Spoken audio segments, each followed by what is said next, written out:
Have you ever realized that sometimes silence is the wisest answer? In a society that values freedom and personal expression, not reacting or pretending not to notice in certain situations can be misunderstood as weakness. But those who have lived through decades of life's ups and downs understand this. Preserving peace, maintaining dignity, and nurturing relationships don't always require words or self-expression. Perhaps you've experienced your children or grandchildren making decisions without asking for your opinion. Maybe someone underestimated your abilities just because your hair has turned gray. Or during a gathering, you had to listen to heated debates where no one truly listened to each other. In moments like these, many people choose to speak up. But some, usually those who are seasoned by life, choose to smile and remain silent. The truth is that it is a strength. The strength of calmness, of unconditional love, and of someone who clearly understands what truly matters. So if you ever feel hurt in such situations, don't be discouraged. It may be a sign that you are walking the path of true maturity. Today's video will explore 7 specific situations where older adults should consider not reacting or playing the fool. Not because they don't understand, but because they understand all too well what is worth preserving and what is better let go. If this topic resonates with you, feel free to share your thoughts below or send it to someone you care about. You might just help them reflect more gently on what they're going through. Now let's begin this journey into the powerful strength of silence together. Have you ever noticed that in family gatherings, you often sit there quietly observing, and when it comes time to make decisions, your name is never mentioned? This is not uncommon. Many parents and grandparents, even though they are still sharp and full of life experience, are often pushed to the sidelines in both major and minor decisions.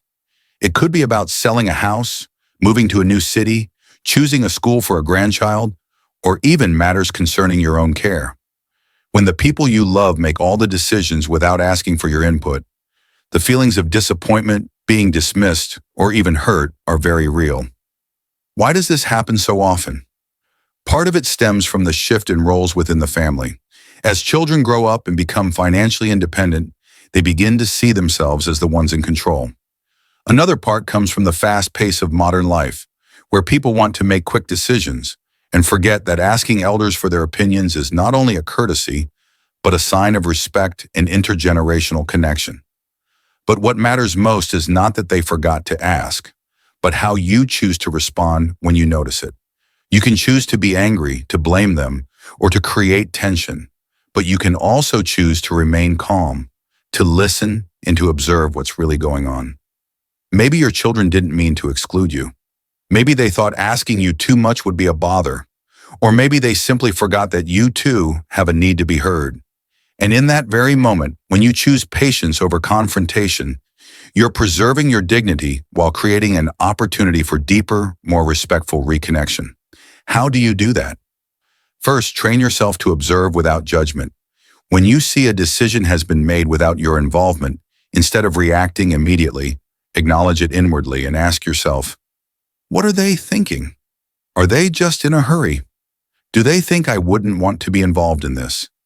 Then choose a calm, non-stressful time to gently share your feelings.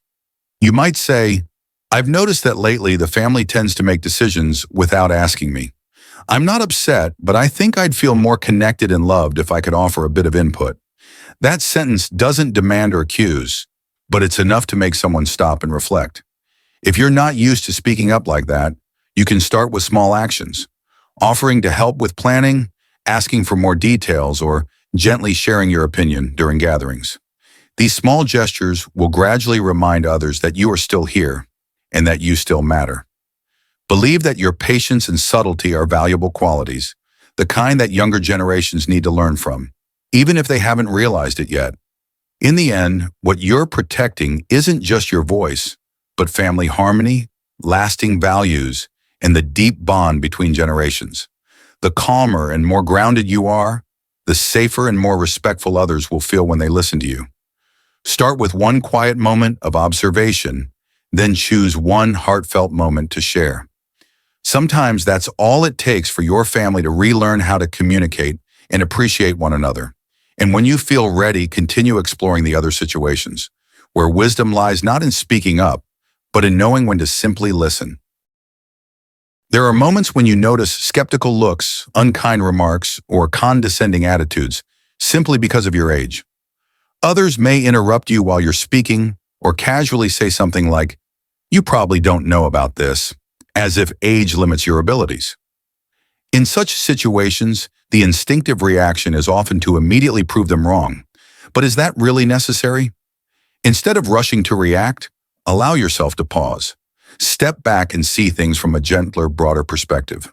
That underestimation usually doesn't come from malice, but from bias. A mindset that only the young can keep up with the times. That flexibility or creativity belongs solely to youth. They don't truly know you, and you don't need to prove anything. The key lies in quiet confidence, in knowing your worth without needing to preach, in letting your actions speak. When you offer insight at the right moment, when you handle a situation with calm and depth, people will begin to see you differently. No need to raise your voice. No need for long explanations. Just show up authentically and stay true to who you are. Your value doesn't lie in others' recognition, but in the experiences you've lived through. Every hardship overcome, every rise and fall, every lesson learned, all serve as proof that you are not weak. You are simply more composed, more patient, and more profound. That is strength, not weakness. And then you'll begin to see those doubtful eyes start to shift. The surprise comes when you handle something with wisdom. The respect comes when they realize that what you say, though few in words, is always worth listening to. In that moment, you're not only protecting your own dignity, but also helping reshape how people see your generation. Remember, what others think does not define you. You don't need to chase validation. You only need to live true to your values and let time prove the rest. Perhaps in that very calm silence, you'll make a stronger impact than any rebuttal ever could. Family is a place of love, but it can also be the place where arguments happen most easily. Differences in opinions, disagreements over how to raise the grandchildren, or even simple misunderstandings. Any of these can escalate into serious conflicts. In such moments, emotions often flare up, and older adults can easily be pulled in as reluctant referees. But there is another choice, one that is more subtle and powerful, choosing to remain neutral. When an argument begins, the wisest thing to do is not to rush in and mediate, but to pause. Pause your own emotions. Pause the urge to be the problem solver right away. This pause is not indifference. It is a necessary silence to truly understand what is going on. When you pause long enough, you begin to see deeper. Maybe your adult child is upset not because of the words spoken, but due to work stress. Maybe your grandchild's strong reaction isn't defiance, but a feeling of being pressured. When you step into both perspectives, you realize the issue is no longer simply about right or wrong, winning or losing. At that point, instead of offering an opinion or picking sides, you choose to soothe. Perhaps with a gentle suggestion, "Everyone seems tired. How about taking a short break and continuing later?" Or simply through a compassionate glance.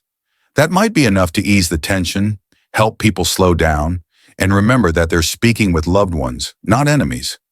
Then after the emotions have settled, you may softly share your observations, not to judge, but to invite reflection. Your calm, unbiased presence becomes the glue that holds the family closer after moments of friction.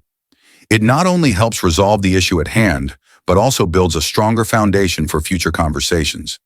You don't need to lead every discussion. Sometimes your role is simply to hold the light for the family while others are still finding their way through the darkness. And that sometimes is the most important and precious role of all. Have you ever felt uneasy when facing a new piece of technology? A smartphone with too many features, a Zoom meeting you don't know how to join, or a banking app that requires facial recognition? Things that seem simple for the younger generation, but make you feel out of touch? That sense of confusion, even dependency, can hurt your self-esteem. And sometimes, to avoid that feeling, many older adults choose to avoid technology altogether, hiding their discomfort with silence or refusing to participate. But this avoidance unintentionally pushes them further away from today's rhythm of life and weakens their connection with their children and grandchildren. The truth is, no one is born knowing how to use technology, and not being familiar with a device or app says nothing about your worth or intelligence. The only thing it reflects is this: you're encountering something new, and anyone at any age can learn if they have enough patience and the right support. Instead of feeling embarrassed, try to acknowledge it with both humility and confidence. A simple sentence like, "I don't know how to use this, can you show me?" doesn't make you seem weak. On the contrary, it shows courage and a willingness to learn. It creates an opportunity for younger people to become guides, and in that process, a new kind of bond is formed. You can start with small things. Learning how to make a video call to speak with loved ones far away, using an app to schedule a doctor's appointment, or simply sending a photo by phone. Each small barrier you overcome is a big step towards staying independent and connected in modern life. You don't need to know everything. What matters is maintaining a learning spirit and not letting discomfort hold you back. The more proactive you are, the more you show others that age does not dull intelligence or energy. It just helps you better choose what's truly worth learning. Technology can be a barrier, if you allow it to be, but it can also be a bridge, a tool for you to keep living fully, connected, and independently, if you step forward with openness and humility. And remember, the young people around you are always ready to help. They're just waiting for you to ask. One small question today could open up a whole new world tomorrow. And the best part is, you don't have to go alone. When someone criticizes your personal choices, how you live, what you believe, or even small things like what you eat, where, or where you go, you may feel hurt. The natural reaction is to speak up, explain, defend, or even argue to assert yourself. But there is another choice, one that is stronger and more peaceful: to remain silent, stay true to your values, and keep moving forward on your own path. Not everyone will understand you, and they don't need to. Each person sees the world through their own lens, shaped by their background, experiences, and personal fears. Their disagreement with you doesn't mean you're wrong. It simply means you're walking a path they've never walked. Instead of trying to please others, listen to how you truly feel inside.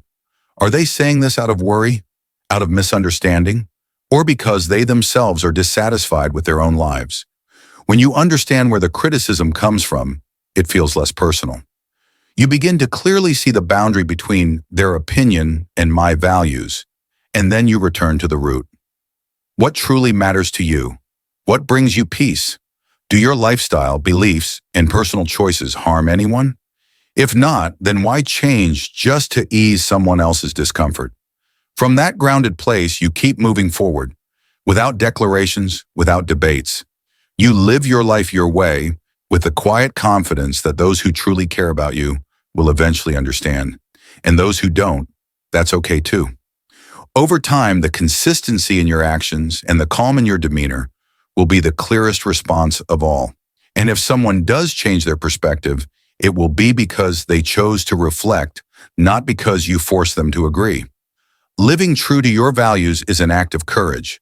Remaining calm in the face of criticism is a sign of wisdom. And when you can do both, you send out a powerful message. I know who I am. I don't need anyone's permission to live my own life. Conversations about politics, personal beliefs, or life values often carry intense emotions. You might find yourself at a family gathering, hearing someone say something completely opposite to what you believe. Your heart beats faster, a rebuttal rises in your throat. But before you speak, ask yourself, does the truth really need defending right now, or is the relationship what truly needs protecting? Choosing silence in such debates is not surrender. It is a wise choice.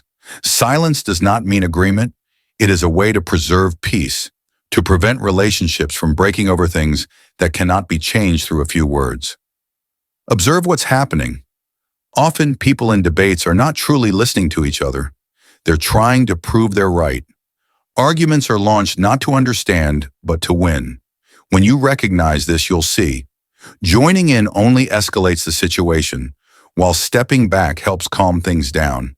And in that silence, you create space for others to be themselves, even when you disagree. At the same time, you preserve your own identity without having to shout to be seen or heard. Later, if necessary, you can choose a better time to share your thoughts, calmly, privately, and more meaningfully. When the pressure to be right is gone, there's a real chance for connection, even empathy. Differences in opinion are inevitable, especially in a diverse society. But maturity lies in knowing when to speak and when to stay silent. When you choose silence at the right moment, you not only preserve harmony, you preserve your wisdom and your dignity. And sometimes silence is the most powerful message. You don't need to argue to prove you're right. Living true to your values is proof enough. Have you ever helped someone, offered your kindness with complete sincerity, only to be taken advantage of in return? That feeling is deeply uncomfortable, not just because you lost something, but because you felt disrespected, seen as naive, or even foolish. And if it happens more than once, you may start to wonder, should I stop being kind? Kindness is not wrong, but not everyone deserves to receive it so easily. And once you've lived through enough to see that, it's time to learn a new skill, distinguishing kindness from foolishness. Not every request needs an immediate yes. Not every heartbreaking story is true. Not everyone who asks for help deserves your help. That may sound cold, but it's the truth. And the truth doesn't need to be sugar-coated. Instead of saying yes right away, allow yourself to pause. Say, let me think about it, or I need to check my schedule. That pause not only gives you time to consider, it's also a simple test. Those truly in need will wait patiently. Those looking to exploit you will show their frustration. Then listen to how you feel inside. If something doesn't sit right, if you feel hesitant, don't ignore it. Intuition is a powerful tool, especially for someone with life experience like you. It doesn't speak in words, but it's usually right if you're willing to listen. You don't need to become distrustful of everyone. You just need to be more discerning. Continue to be kind, but set boundaries. Be willing to help, but be selective. Think of kindness as a precious gift. No one has the right to demand it, and you have every right to choose when, to whom, and how you give it. When you protect your kindness with wisdom, you not only avoid unnecessary pain, you also become a model of intentional compassion, and that is something the world today truly needs. Remember, kindness doesn't have to be loud, and it doesn't have to be constant. It only needs to be given to the right person at the right time, and that alone can create real change. Thank you for taking the time to listen to these reflections. I truly appreciate your presence. You who have gone through this content, not just out of curiosity, but with a heart that seeks to live more deeply, more peacefully. Together, we've looked back on 7 familiar situations where silence, calmness, or even a seemingly naive attitude can actually be signs of wisdom, self-respect, and love. From being left out of family decisions, to feeling underestimated, to facing conflicts and misunderstandings in modern life, each of these can become an opportunity for you to preserve your dignity and nurture lasting relationships. Now, I'd like to invite you to reflect. Which part of these reflections felt most relatable to you? Have you ever chosen silence to protect something precious? Or is there a moment you wish you had responded differently? If you find yourself in one of these situations now, give yourself a pause. And if you feel that these insights have been helpful, don't hesitate to share them with your loved ones or friends. Perhaps you'll be the one who inspires them to begin a new way of living. You are not alone. Videos like this will continue to be shared, to accompany, to listen, and to remind one another that we can always live beautifully, live firmly at any age. And finally, I hope you carry this thought with you. You don't need to prove your worth through arguments. As long as you live true to your heart and your inner calm, you are already a light strong enough to shine, gentle enough to warm. You are never too late to find peace, and never too small to make an impact.